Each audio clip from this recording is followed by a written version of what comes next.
Stress evolved to help our ancestors survive. But in modern life, it can actually damage your brain and lead to an early death. But you can fight back by rewiring your brain for resilience. Okay, here's something I know about you. You are a hard worker. You're driven. You're trying every day to achieve your dreams. But you also feel pressure to perform at a higher level, to increase your income, maybe to work harder and achieve more. And there are people depending on you and your future success. You don't complain about any of this, but there are stretches of time where you can't help but just feel almost constantly stressed out. Some mornings you wake up with like a weight on your chest, knowing just how much is on your plate today. Most of the time you push through this feeling, but occasionally it seems to permeate your whole day. When you finish your workday, despite the exhaustion, you sometimes still have trouble sleeping. Lately, you've noticed that you just don't feel quite as good physically or emotionally. If that sounds familiar, you may be experiencing the effects of chronic stress inside your brain and body. These feelings are caused by an evolutionarily ancient neurobiological mechanism which is triggered over and over again every time you face a stressor. Now, the good news is that you can counter this mechanism and learn to manage stress far more effectively. In this video, you'll learn about the neurobiology of stress and specific strategies for counteracting and reducing it at every step. Now, to begin, let's imagine you're super stressed out about a presentation you have to give 15 minutes from now. You've practiced and prepared it several times, but you still feel an acute sense of anxiety. How can you tame that anxiety and immediately start to feel calm? So the stress response starts in the amygdala, which detects emotionally charged stimuli. The amygdala signals the hypothalamus. This pathway quickly triggers the sympathetic nervous system, releasing adrenaline and noradrenaline. Your heart rate increases, your muscles tense, and you feel a subtle drop in your stomach as your brain enters this heightened state of alertness. This uncomfortable tension is a result of the activation of the sympathetic nervous system. This system innervates muscles and organs throughout the body, and it functions kind of like a physiological accelerator. It primes the body for intense physical activity. It works in opposition to what is called the parasympathetic nervous system, which basically slows everything down and allows the body to rest, digest, and recuperate. So the key at this early stage of the stress response is to reduce the activity of the sympathetic nervous system. Now, one quick and convenient method for doing that is breath control. Now, there are a ton of effective breathing exercises out there, and they all rely on the fact that controlling your breath influences the balance of activation between the sympathetic and parasympathetic nervous systems. Now, to begin, let's walk through a basic but effective breathing technique. Begin by sitting comfortably and setting a 5-minute timer that you can watch throughout the whole session. Empty your lungs of air, then start the timer. Take a 5-second inhale through your nose and into your belly, filling your lungs with air. Then, before you exhale, hold your breath for 2 seconds. Exhale slowly for 10 seconds, gradually but completely emptying your lungs of air. Then repeat this process until the timer goes off. While you inhale, focus on expanding your diaphragm rather than your chest. The key to breathing exercises is to do them for at least 5 minutes at a time, as research has indicated that 5 minutes is kind of the minimum duration where you'll feel benefit. But why would this work? There are a few reasons. So first, when you inhale, your heart rate increases, and when you exhale, it decreases. So the short inhale and long exhale accentuates this effect, which slows down your heart rate and helps activate the parasympathetic nervous system. Secondly, when you breathe using your diaphragm rather than your chest, you enhance the activation of something called the baroreflex. During the long exhale, the pressure in your chest cavity increases, which momentarily raises blood pressure in the large arteries near the heart. This stimulates baroreceptors in the aorta and carotid arteries. These receptors are connected to nerves that send a signal to the brainstem, informing it of the temporary increase in blood pressure. The brainstem responds by enhancing parasympathetic nervous system activity, which slows the heart rate, lowers overall blood pressure, and restores homeostasis. This promotes a sense of calm. But as effective as breathwork can be for reducing sympathetic nervous system activity, if that's all you do, you might still feel pretty stressed out. So far you've taken the important step of calming your body, but now you need to engage your mind. Okay, so you've finished that breathing exercise and now you have 10 minutes before that presentation you have to give. Your body feels a bit more calm, but you still can't stop that anxious swirl of thoughts. What if you screw up? What if you forget everything you were going to say? What if they ask a question that you can't answer? At this point, your amygdala is activating in response to these potential threats, and if it's left unchecked, it will restart that rapid response stress pathway, and all that breath work will be for nothing. But fortunately, you can actually turn down the amygdala's activity simply by thinking the right kinds of thoughts. The prefrontal cortex, or PFC, and the hippocampus are two major regulators of the stress response. They're able to inhibit the amygdala's activity, and importantly, you can choose to consciously engage them. But how do you do this? The PFC and hippocampus are crucial for mental simulation, the ability to imagine ourselves in real or made-up scenarios. This can be a powerful way to take control of stress. So before you give that presentation, take a moment to visualize yourself giving the best presentation you possibly can. Vividly imagine yourself explaining each point and confidently answering each question. Also imagine how you can effectively deal with questions that you can't immediately answer or other potential hurdles you might face. This will help your brain move from a state of anxiety to greater confidence. But it is not just about visualization. We often stress ourselves out by imagining that we won't be able to handle setbacks or challenges. This is where cognitive reframing comes in. The PFC is crucial not only for mental simulation, but also for planning, reasoning, and motivation.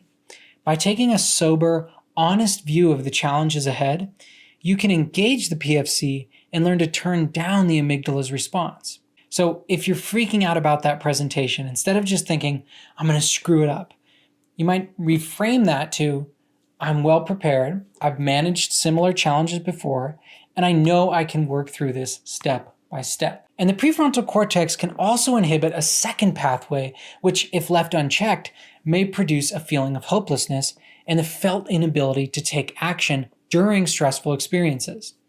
This second pathway goes from the PFC to a bundle of neurons in the brainstem called the dorsal raphe nucleus. Though to be clear, this mechanism has been identified only in mice. But in the face of stressful experiences and setbacks, you have the choice to give up or keep moving forward.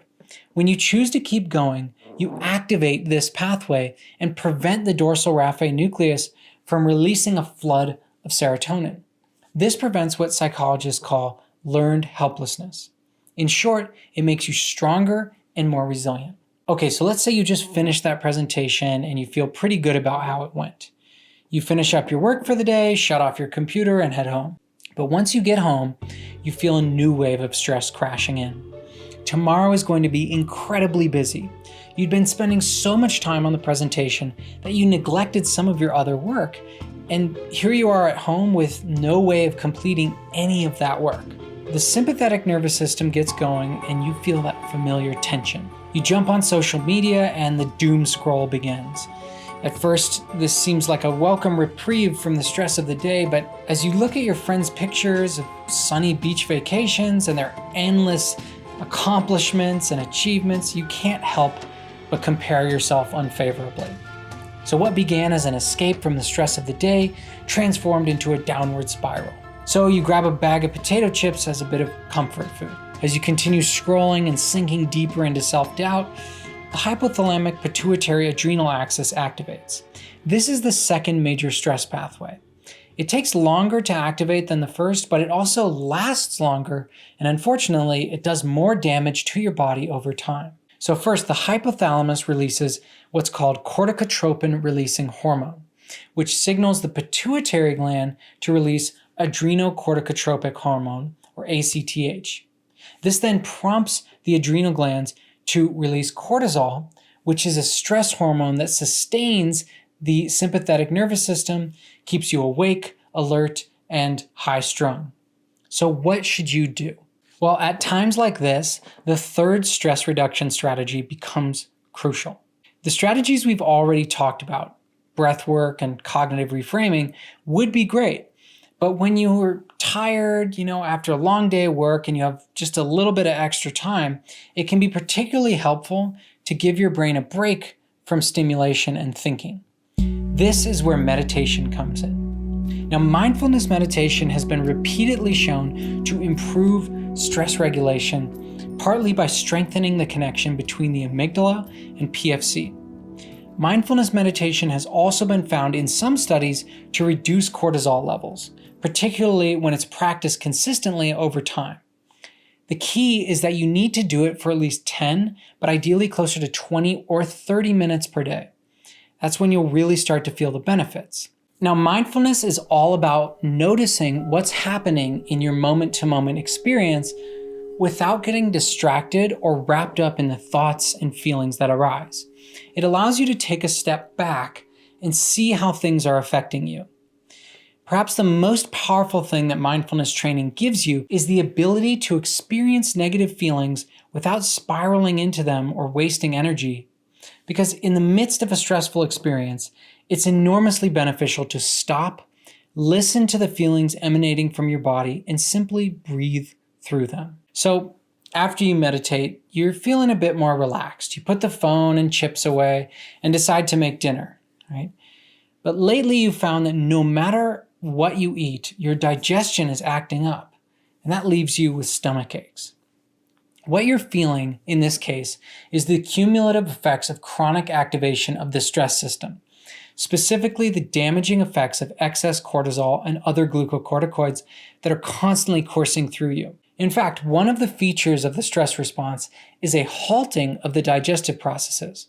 But why would that be? From an evolutionary perspective, it makes complete sense. If you're an ancient human on the plains of Africa and you're faced with an immediate stressor, your body shouldn't be using precious energy to digest food in your stomach.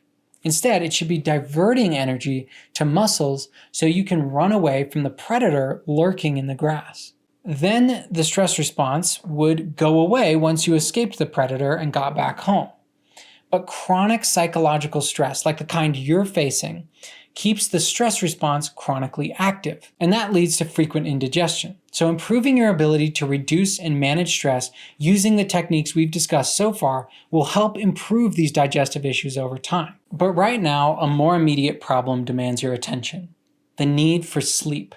It's time to go to bed, but when you lay down, a swarm of thoughts flood your mind. You toss and turn for a while, trying in vain to fall asleep. You need something to pull you out of this storm of anxiety and help you fall asleep. And that's where strategy number 4 comes in.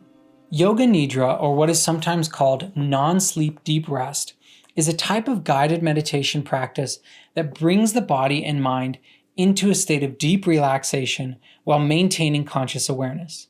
It's different from mindfulness because it is explicitly aimed at relaxation, and in my experience, it's very helpful for falling asleep if you're feeling restless.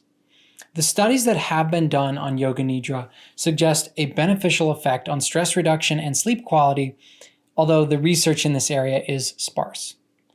The core of this practice involves slowly and systematically bringing your attention to individual body parts, often beginning with your toes or fingers, and noticing the sensations there while consciously letting go of any tension you may feel. This is a practice I've been doing for about 2 years whenever I'm having trouble falling asleep, and for me, it works very well. Now, Yoga Nidra is a form of deliberate and systematic relaxation, which may shift the balance from the sympathetic to parasympathetic nervous system. I think this works partly because it utilizes mindfulness, right? But also because it shifts our attention from thoughts in the outside world to direct perception of bodily feelings. It takes us out of our heads and into our bodies. So in the description of this video, I'm going to link to my favorite Yoga Nidra meditation. It comes from a YouTube channel called Samaneri Jayasara, Wisdom of the Masters. They also have some other Yoga Nidra meditations on that same channel, so I'd urge you to check it out and definitely try this if you're having trouble falling asleep. Okay, so after getting a good night's sleep, you wake up the next morning and start your day. You're feeling much better than yesterday thanks to all these stress-reducing practices you've employed. But you still don't feel 100% energized. For example, let's say that lately it's been harder to climb the stairs to your apartment. You put on some weight, but it also just feels like your body isn't working nearly as well as it used to. With chronic stress, your body continuously releases cortisol and adrenaline, which can raise blood pressure, store more fat around your abdomen, and even contribute to inflammation that damages your arteries. Over time, this can lead to a buildup of plaque in your blood vessels, a process called atherosclerosis, which makes it harder for your heart to pump blood efficiently. Strangely, it also seems like it's harder to focus and remember important information, like your brain has to work harder to just stay on task or consolidate memories. Chronic stress might be playing a role here too. Persistently high levels of cortisol can damage brain regions like the hippocampus and prefrontal cortex by binding to receptors, which gradually cause neurons to shrink in these regions. The hippocampus is essential for forming and retrieving memories, but it also becomes less effective as chronically high levels of glucocorticoids weaken its connections and even reduce its volume over time. Similarly, the PFC, which helps with planning, focus, and regulating emotions, loses its ability to control the stress response effectively, which allows the amygdala and brainstem to take over and amplify anxiety. And finally, the amygdala shows the opposite pattern. Chronic stress actually encourages neurons to grow in this region, which can lead to increased anxiety. All this not only makes it harder to concentrate and remember information, but also increases your impulsivity and emotional reactivity. Fortunately, there is one stress management technique that tackles all these issues at once. Exercise, especially aerobic exercise like jogging, swimming, or even brisk walking, significantly reduces baseline stress levels and enhances resilience to future stressors. Exercise activates the release of endorphins and regulates cortisol, which leads to a lasting effect on mood and stress. Now, not only that, exercise has also been shown to enhance neuroplasticity, allowing your brain to rewire and heal itself more efficiently. It's also been shown in animal studies to increase neurogenesis, which is the production of new neurons in the hippocampus. And finally, regular exercise has been shown to improve cognitive function, partly by enhancing the gray matter volume of frontal and hippocampal brain regions. But look, I totally get it. A lot of people hate working out, so I would just say try to find something that you intrinsically enjoy, whether that's ultimate frisbee, hiking, dancing, skateboarding, biking, or anything else that gets your body moving and your heart rate up for extended periods of time. The key is that it should feel like you're pushing yourself, not just leisurely moving around. But exercise is not a one-and-done magic pill that eliminates stress altogether. Exercise may have short-term mood-boosting effects, at least for many people, but what's more important are the subtler, long-term effects that add up over time. So it's a good rule of thumb to exercise for at least 30 minutes a day, 5 days a week, and keep it up. Now, if you think about the evolutionary purpose of stress, it makes sense that heading to the gym after a tough day at work would make you feel a little better, right? Stress evolved to prepare our muscles for action, whether that meant running from a lion or chasing a woolly mammoth. So when we experience psychological stress, it's kind of like we have this pent-up energy that our muscles need to get out, right? Exercise is the perfect outlet for that. Okay, I get it. This is probably a bit much. I've said a bunch of times throughout this video that to really take advantage of these strategies, you have to keep practicing them on a daily basis for up to weeks on end. But creating and sticking to new habits can be incredibly difficult.